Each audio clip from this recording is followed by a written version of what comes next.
안녕하세요. 맛집표 성형외과 서유서 원장입니다. 오늘은 들창코에 대해서 얘기 한번 해볼게요. 우리가 어떤 코를 들창코라고 얘기하냐면은 바로 오늘 사연을 주신 우리 구독자분의 이 코를 우리가 들창코라고 얘기를 해요. 이분은 물론 수술을 하신 분은 아니지만 보통 이렇게 들창코이신 분들은 우리가 이제 보통 비순각이라고 얘기를 하거든요. 이 각도가 이렇게 커요. 이게 일단 첫 번째 판단 기준이 되고요. 두 번째 판단 기준은 뭐냐면은 정면에서 봤을 때 이 콧구멍이 잘 보이는 거죠. 보통 막 용코라고도 많이들 얘기하는데 이 들창코이신 분들은 바로 이 코끝이 들려있기 때문에 이 콧구멍이 정면에서 봤을 때 잘 보이는 경우. 간단하게 이 정도가 이제 들창코가 되겠구나 이렇게 한번 생각을 해보시면 돼요. 이게 제일 간단하죠. 두 가지만 기억하면 되는 거예요. 이 비순각이라고 하는 이 각도와 정면에서 봤을 때 콧구멍이 얼마나 많이 보이느냐. 바로 이 두 가지가 우리가 들창코를 판단하는 기준이 되는 거죠. 이 사연을 주신 분은 수술하신 적이 없어요. 애초에 코 모양이 약간 이런 식으로 들려 있으신 분들도 계세요. 그래서 이런 분들도 당연히 들창코죠. 이런 분들 들창코 수술하는 거는 어렵지 않아요. 왜냐하면은 우리가 뭐 비중격이나 아니면 다른 기형홀 같은 걸 이용을 해가지고 이 각도를 이런 식으로 낮춰주면 되잖아요.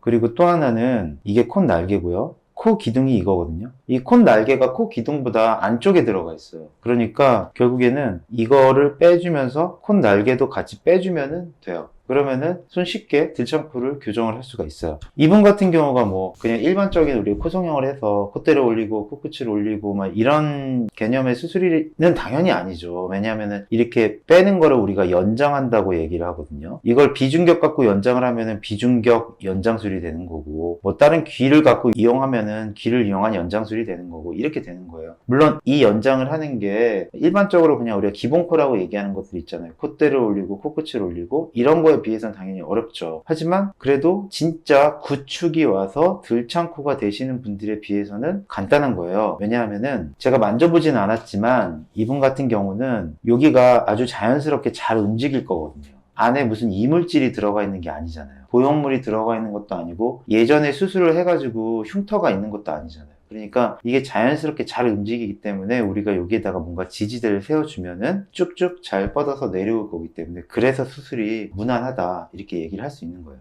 그래서 이런 들창코는 수술을 안 한 들창코잖아요. 그래서 1차 들창코라고 우리가 임의대로 얘기를 해볼게요. 그런데 제가 얘기하고 싶은 거는 이제 2차 들창코죠. 2차 들창코 같은 경우에는 수술을 하고 난 다음에 구축이 와서 들창코가 생긴 거죠. 원래는 정상이었던 거예요. 원래는 정상이었는데 수술을 해서 구축이 와서 들창코가 생긴 경우죠. 이렇게 두 가지 사진을 한번 비교해 보시면 더 정확하게 아실 수 있을 것 같아요. 이 왼쪽이 수술하신 적이 없으신 분이에요. 이쪽은 수술하신 분이에요. 보면은 둘 다 구축코거든요. 그런데 약간 느낌이 좀 다르죠. 왜냐하면은 이분 같은 경우는 우리가 딱 봐도 만져보진 않았지만 아 여기가 되게 말랑말랑할 거다라는 느낌이 딱 들어요. 그런데 이분 같은 경우에 여기에 지금 보형물이 있잖아요. 이거 지금 보형물이거든요. 보형물이 지금 여기까지 와 있는 것 같아요. 이 보형물이 이렇게 있으니까 얘가 딱딱하죠. 딱딱해요. 이렇게 만지면 이렇게 말랑말랑한 게 아니라 딱딱해요. 그리고 또 하나는 여기도 지금 연골도 들어가 있고 보형물의 끄트머리가 여기까지 내려와 있고 그러다 보니까 이 만지면은 마치 그 대리석 만지는 것 같은 느낌이 들어요. 그러면은 우리가 이거를 말랑말랑해야지 쉽게 조작을 하고 쉽게 내릴 수가 있는데 이렇게 원래 정상적이었는데 수술로 인해서 구축이 온 거를 다시 원래 정상을 돌리는 이게 힘든 거예요. 이게 어려운 거예요. 이분 옆에서 찍은 사진 봐도 아까 제가 말씀드렸던 그 모든 것들이 다 드러나 있죠. 여기가 들려 있고 여기가 딱딱하고 그리고 정면에서 봤을 때 콧구멍이 보이고 그리고 또 하나는 여기에 보형물이 이런 식으로 이렇게 보형물이 들어가 있으니 피부가 아주 팽팽하겠죠. 이렇게 움직여도 잘 움직여지지가 않아요. 그래서 이렇게 구축으로 인해서 들창코가 된 거는 쉽지가 않아요. 여기서 많이들 궁금해 하시는 게 뭐냐면은 코 수술을 하면은 무조건 구축이 오나요? 이걸 항상 궁금해 하세요. 코 수술을 하게 되면은 우리가 보형물을 넣었잖아요. 어떻게 됐든 간에 이물질을 넣은 거잖아요. 심지어 보형물을 안 넣고 자가연골로 수술한 경우 비중격이나 귀연골로 수술한 경우를 할지라도 수술을 하게 되면은 흉살이 생길 수밖에 없어요. 특히 이물질을 집어넣은 경우라면은 실리콘 주위로 둘러싸고 있는 피막 같은 것들이 많이 형성이 되죠. 그런 것들이 결국에 흉살이 어느 정도 구축을 만들어낼 수밖에 없어요.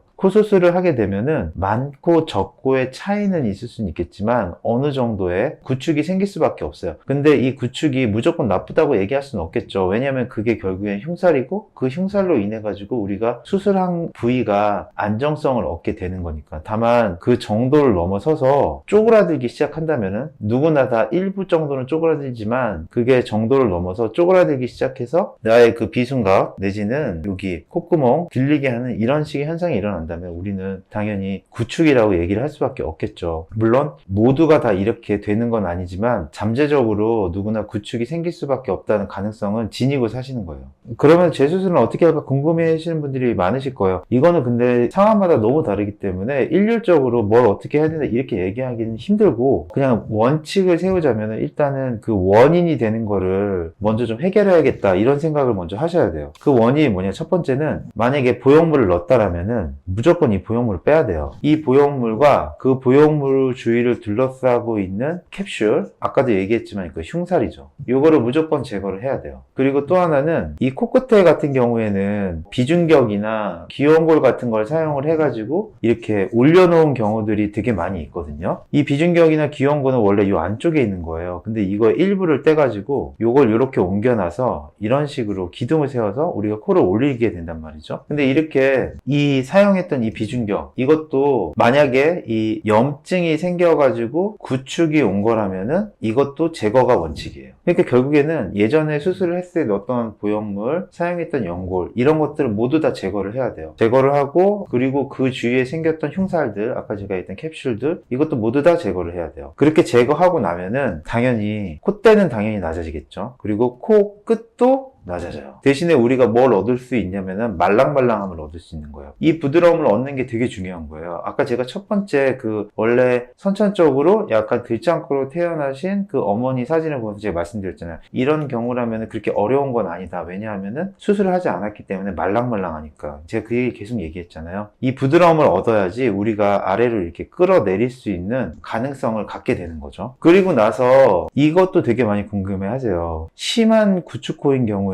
이렇게 제거를 다 하고 나서 바로 수술하지 않아요. 한 6개월에서 1년 정도 기다려요. 그리고 만약에 심하지 않으신 경우나 아니면은 직접 제거하기를 바로 원하시는 경우에는 바로 그 자리에서 제거하고 난 다음에 제거는 하기도 해요. 이건 이제 상황마다 약간 다르겠죠. 그러면은 다시 제거는 어떻게 하느냐. 일단 제일 중요한 거는 보형물을 사용하는 거 여부를 먼저 결정을 해야 돼요. 이거 다시 넣을래 말래 이거죠. 예를 들어서 예전에 내가 이따만한 보형물을 넣었다고 치면은 지금 이거는 못 넣겠어. 요만한 보형물로 넣을래. 이렇게 되는 것도 하나의 방법이 될 수 있고 내지는 아예 그냥 콧대가 어느 정도 있으신 분이라면 보형물을 넣지 않는 것도 좋은 방법이 될 수 있어요. 내지는 뭐 자가진피라든지 이런 거 사용하는 경우도 있어요. 자가진피 같은 경우는 근데 잘 아셔야 될 거는 이거는 흡수가 잘 돼요. 흡수 진짜 많이 돼요. 이거 넣고 뭐 콧대를 어느 정도 올렸다 이렇게 말씀하시는 분들을 저는 많이 본 적은 없는 것 같아요. 물론 제 개인적인 얘기일 수도 있겠지만 처음에야 당연히 있죠. 그런데 나중에 시간 지나고 나면 내가 예를 들어서 막 5mm짜리 자가진피 넣었다고 하면 나중에 시간 지나고 나면 2mm, 뭐 1mm 이렇게 되는 경우가 허다해서 요거는 흡수가 잘 된다는 걸 염두에 두고 하셔야 돼요. 그리고 또 두 번째로는 이 코끝을 어떻게 처리를 할 것이냐. 이게 되게 중요한 문제예요. 이게 결국에는 핵심이라고 생각을 하셔야 돼요. 코끝을 어떻게 처리할 것이냐. 이때는 내가 가지고 있는 재료가 뭐가 있는지부터 파악을 해야 돼요. 내가 예전에 비중격을 썼어. 그러면 이거 없잖아요. 근데 만약에 비중격이 있어. 그러면은 비중격만으로도 어느 정도 할 수 있는 가능성이 있겠죠. 두 번째는 내가 옛날에 귀원고를 썼어. 하지만 귀는 양쪽이잖아요. 그러니까 어느 정도 재료가 나올 수 있어요. 이 경우에는 귀를 당연히 사용할 수 있는 거를 염두에 둬야겠지만 만약에 우리가 이 부드럽게 만들었음에도 불구하고 여전히 그 딱딱함이 남아 있다면은 귀원고를 사용하기에는 약간 모질한 감이 있어요. 왜냐하면은 귀는 말랑말랑하잖아요. 이 딱딱함을 이겨낼 수가 없어요. 그래서 항상 우리가 뭐 상담 같은 데 가시면은 기증늑이나 본인의 자가늑을 떼셔가지고 이거를 연장을 하셔야 된다 그 얘기를 하는 거예요. 왜냐하면은 이 기증늑이나 자가늑 같은 경우에는 딱딱하니까. 이게 실제로 사용하는 기증늑연골이에요. 우리는 이거를 가지고 내가 원하는 크기로 잘라가지고 이걸 집어넣는 거죠. 요거잖아요. 여기거든요. 요거 딱 봐도 단단하죠. 단단하기 때문에 내가 이렇게 연장을 해서 내렸을 때 굉장하게 지지를 해줄 수 있는 지지대가 될 수 있겠죠. 되게 장황하게 얘기를 했는데 진짜 중요한 거는 지금부터인 것 같아요. 뭐 이런 건 테크닉이야. 워낙 사람마다 다 다르니까 이거를 뭐 일률적으로 뭐 얘기할 수는 없는 거고, 솔직히 그게 중요한 것도 아니고, 우리가 알아야 될 거는 과연 얼마나 내려야 하나. 저는 코를 이렇게 쭉 내리고 싶어요. 내지는 저는 여기 살짝만 내리고 싶은데요. 이렇게 저는 콧구멍이 안 보일 때까지, 그리고 저는 뭐 누구 연예인 누구 코처럼 이렇게 만들고 싶어요. 이렇게 얘기하는 게 결국에는 얼마나 내려야 하나랑 저기 일맥상통하거든요. 근데 이게 처음에는 돼요. 처음에는 뭐 저는 막 이렇게까지 이렇게 쭉 내려가지고 이거를 이렇게 다 내려가지고 이걸 좀 안 보이게 만들고 싶어요. 이렇게 얘기하는데 처음에는 돼요. 왜냐하면 아까 그 제가 보여드렸잖아요. 그 기증력이라는 이렇게 딱딱한, 뭐 그걸 무조건 사용한다는 건 아니지만, 만약 그걸 사용한다면 그냥 뭔가 이렇게 기둥이 그냥 확실하게 박혀 있으니까 쫙쫙 내려갈 거잖아요. 그런데 이거 1년, 2년 후도 생각을 해야 되거든요. 그렇게 내린다면은 피부가 허용하는 범위 내까지만 내려야 되는 거지, 피부가 허용한다는 얘기 뭐냐면은 요거 뭐 보형물 빼고 여기 사용했던 연골 빼고 이렇게 부드러워진다고 그랬잖아요. 여기서 이렇게 슬슬 내렸을 때 이 내려가는 범위 한도, 요 정도까지 내려야 되지, 그거를 넘어서서 그냥 쭉 끌어당겨서 내리게 되면은 처음에는 돼요. 처음에는 단단한 지지대가 막고 있으니까. 그런데 1년 지나고 2년 지나고 나면은 결국에는 이 피부가 어느 정도 늘어나는 것도 있겠지만 다시 당겨 올라가는 힘도 상당하게 적용을 하거든요. 그렇게 되면은 다시 재발하는 거예요. 다시 또 들창고 되는 거예요. 그러니까 이거는 절대로 욕심을 부리면 안 되고, 제거하고 부드럽게 만들고 난 다음에 피부의 탄성도가 허용하는 범위까지만 그냥 내린다. 이렇게 생각을 해야지 다시 재발할 확률이 확실히 많이 줄어드는 것 같아요. 구축코 수술은 결국에는 그래서 이런 모든 것들을 해서 보형물을 낮추죠. 두꺼운 거 안 쓰죠. 그리고 이분 같은 경우에는 예전에 비중격이랑 기형골 다 써서 내려야 되니까 기증력을 사용을 했죠. 기증력을 사용을 해가지고 이런 식으로 덧대서 내리고 여기에 기형골 넣어서 이런 식으로 쌍으로 밀죠. 그리고 예전에 있던 보형물 이쪽으로 약간 돌리고, 그리고 마찬가지로 여기 코끝도 약간 낮췄죠. 코끝도 낮춰서 이런 식으로 내리죠. 이런 식으로 수술을 하는 거죠. 코 수술을 하고 난 이후에 염증이나 여러 가지 이유로 구축이 생겨서 이 들창코가 된 경우, 이걸 다시 원래대로 돌리는 거는 쉽지 않아요. 절대 어려운 일이에요. 실패할 가능성, 그리고 재발할 가능성, 또 염증이 생길 가능성 충분히 염두에 두고 수술을 해야 되고, 항상 욕심을 내면 안 된다. 전에 있던 거를 제거하고 더 낮추고 더 내리고, 그리고 내가 이만큼을 원하더라도 한 요 정도까지만, 내 피부가 허용하는 범위 내까지만, 그 정도만 수술을 해야 된다는 생각으로 수술을 해야 돼요.